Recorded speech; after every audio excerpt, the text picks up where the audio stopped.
आज की कथा बड़ी ही दिलचस्प और सीख देने वाली है, तो बने रहिएगा अंत तक। बहुत समय पहले काशी को शिक्षा की नगरी के नाम से जाना जाता था। उस समय यह परंपरा होती थी कि प्रत्येक बालक जो ब्राह्मण के घर में जन्म लेता था, उसे काशी जाकर वेदादि शास्त्रों का अध्ययन करना होता था।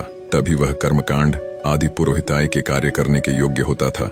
एक बार की बात है, एक पंडित जी ने अपने बेटे को भी शास्त्रों के अध्ययन के लिए काशी भेजा। सभी शास्त्रों का अध्ययन करने के बाद पूरी तरह सब कुछ कर निपुण होकर बालक अपने गांव लौटा।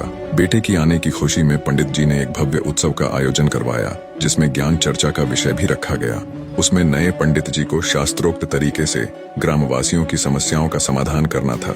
सभी लोगों ने तरह तरह के प्रश्न पूछे। लगभग सभी प्रश्नों के जवाब नए नए शास्त्र झाता बने पंडित जी ने अच्छे से पूरी व्याख्या के साथ दिए। सभी गांव वाले उससे बहुत प्रभावित हुए और उसकी प्रशंसा करने लगे। इतने में एक बूढ़ा किसान सामने आया और उसने पूछा, महोदय, क्या मैं भी कुछ पूछूं?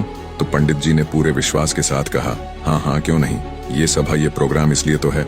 किसान बोला, ठीक है, तो बताइए, पाप का गुरु कौन है? पंडित जी ने अपने विवेक पर जोर दिया, परंतु इसका उत्तर नहीं मिला। सोचा, बहुत से गुरुओं के बारे में सुना है, पर ये पाप का गुरु किस खेत की मूली है, इसके बारे में तो कभी नहीं सुना। लगता है मेरा ज्ञान अभी संपूर्ण नहीं हुआ है। और वह वहीं से वापस काशी को रवाना हो गए। काशी जाकर उन्होंने अपने सभी गुरुओं से पूछा, लेकिन इस प्रश्न का जवाब उन्हें कहीं से नहीं मिला। हताश और निराश होकर इस बार पंडित जी अपने अंतिम गुरु के पास गए तो उन्होंने कहा, वत्स, इसका जवाब तुझे एक पापी ही दे सकता है। पंडित जी की आंखें आशा से चमक उठी। उन्हें लग रहा था कि अब उनको इस प्रश्न का उत्तर मिल जाएगा।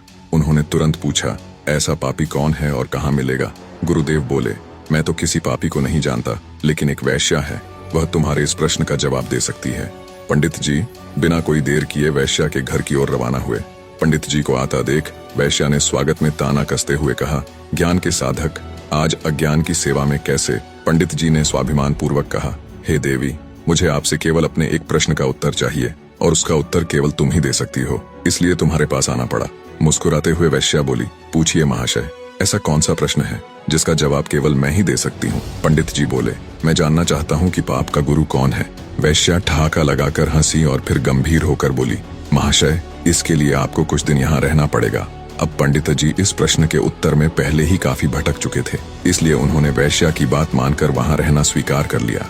लेकिन पंडित जी बोले, हे देवी, मैं यहाँ रह तो लूंगा, लेकिन खाना पानी अपने खुद के हाथ का बनाया हुआ ही लूंगा। वैश्या बोली, जी अवश्य। इस तरह 4 दिन बीत गए। प्रतिदिन पंडित जी खाना बनाते और अपनी पेट पूजा करते थे।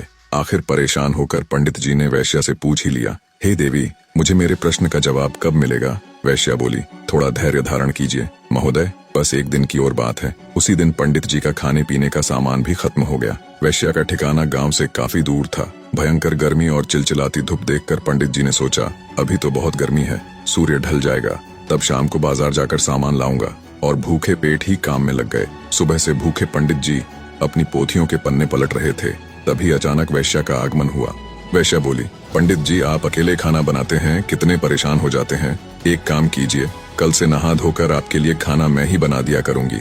इससे मुझे भी आपकी सेवा का कुछ पुण्य मिल जाएगा और भोजन के साथ दक्षिणा में मैं आपको एक सोने की मुहर दूंगी।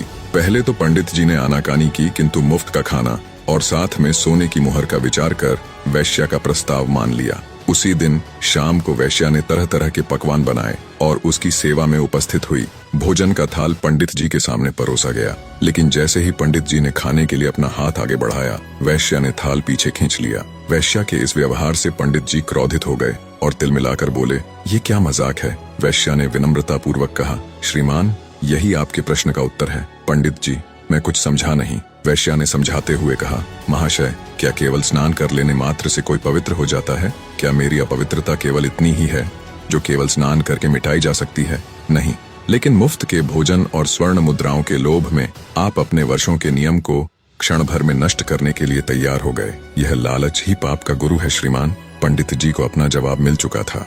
निष्कर्ष, ये लोभ ही है जो हमारी पवित्रता को नष्ट करता है। अब वो किसी भी रूप में हो सकता है, धन दौलत, चाहना आदि आदि। कहा गया है, ये लोभ कोई छोटी चीज नहीं बल्कि काल का पुत्र है, इसलिए इससे जो बच गया वो पार उतर गया।